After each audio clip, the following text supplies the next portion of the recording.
ముక్కోటి ఏకాదశి సందర్భంగా ఆదిలాబాద్ జిల్లాలోని వైష్ణవాలయాలు కిటకిటలాడుతున్నాయి. ఉదయం తెల్లవారుజాము నుంచే భక్తులు ఆలయాలకు క్యూ కట్టారు. మరింత సమాచారాన్ని మా ప్రతినిధి సారంగపాణి మనకు అందిస్తారు. ముక్కోటి ఏకాదశి పర్వదినాన్ని పురస్కరించుకొని వైష్ణవ ఆలయాలన్నీ భక్తులతో కిటకిటలాడుతున్నాయి. వేకువజాము నుంచే భక్తులంతా ఆలయాలకు వస్తున్నారు. ప్రస్తుతం మనం చూసుకోవచ్చు ఆదిలాబాద్ జిల్లా కేంద్రంలోని ఆలయాలు పూర్తిగా భక్తులతో నిండిపోయి కనిపిస్తున్నాయి. ప్రస్తుతం చూసుకోవచ్చు ముక్కోటి ఏకాదశి పురస్కరించుకుని శ్రీ బాలాజీ వెంకటేశ్వర స్వామి ఆలయంలో వేకువజామున 5:30 నుంచే భక్తుల రద్దీ కొనసాగుతుంది. దీంతో పాటు మంగమఠం శ్రీ రమా సత్యనారాయణ స్వామి ఆలయం, శ్రీ రామచంద్ర స్వామి గోపాలకృష్ణ మఠంతో పాటు వైష్ణవ ఆలయాలన్నీ భక్తులతో కిటకిటలాడుతున్న పరిస్థితి కనిపిస్తుంది. భక్తులు దర్శనం కోసం వస్తున్న పరిస్థితి మనం ప్రస్తుతం అయితే చూసుకోవచ్చు. పంతులు ప్రత్యేక పూజలు సైతం నిర్వహిస్తున్నారు. దీంతో పాటు హారతి సైతం ఇస్తున్నారు. ఈ రోజుకు స్పెషల్ కు సంబంధించి పంతులు ఉన్నాడు. ఈ రోజు ప్రత్యేకత ఏంటి, ఎప్పుడు దర్శనాలు ఎప్పటి వరకు కూడా?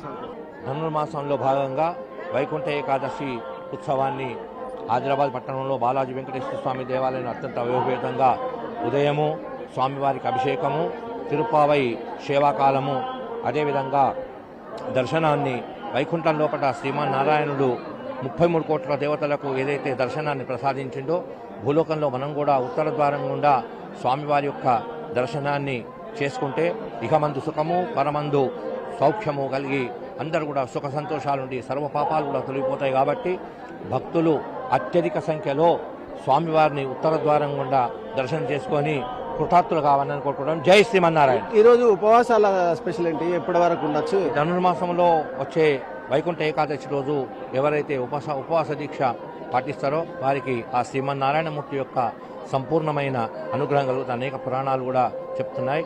ఆ యొక్క ఉపవాస దీక్ష చేసిన వాళ్ళందరూ కూడా స్వామివారి కృపపాత్రలు అవుతారు కోరుకుంటున్నాం. జై శ్రీమన్నారాయణ. ప్రస్తుతం అయితే చూసుకోవచ్చు భక్తులు భారీ సంఖ్యలో తరలి వచ్చి స్వామివారికి మొక్కులు సమర్పిస్తున్నారు. ఈ రోజుకున్న ప్రత్యేకత ఏంటి, పూజలు ఎప్పటి నుంచి కొనసాగుతాయి? పొద్దున 5:30కి ప్రత్యేక పూజలు ప్రారంభమై భక్తులను 6 గంటల నుంచి దర్శనానికి పంపడం జరిగింది. ఈరోజు ఉత్తర ద్వార దర్శనం అనేటువంటి జరుగుతుంది. తిరుపతిలో లాగానే ఇక్కడ కూడా ఈసారి ఏర్పాట్లు బాగా ఘనంగా ఏర్పాటు చేయడం జరిగింది. ప్రస్తుతం అయితే భక్తుల రద్దీ దృష్ట్యా ప్రత్యేకమైన ఏర్పాట్లు సైతం చేశారు. ప్రస్తుతం చూసుకోవచ్చు ఆలయాలు పూర్తిగా భక్తులతో కిక్కిరిసిపోయి కిటకిటలాడుతున్న పరిస్థితి అయితే కనిపిస్తుంది. ఎలాంటి ఇబ్బందులు తలెత్తకుండా భక్తులకు అన్ని రకాల సౌకర్యాలు చేసినట్టు ఇక్కడ నిర్వాహకులు అయితే చెప్తున్నారు. ఇది ఇక్కడ పరిస్థితి. కెమెరామెన్ సత్యంతో సారంగపాణి, NTV, ఆదిలాబాద్.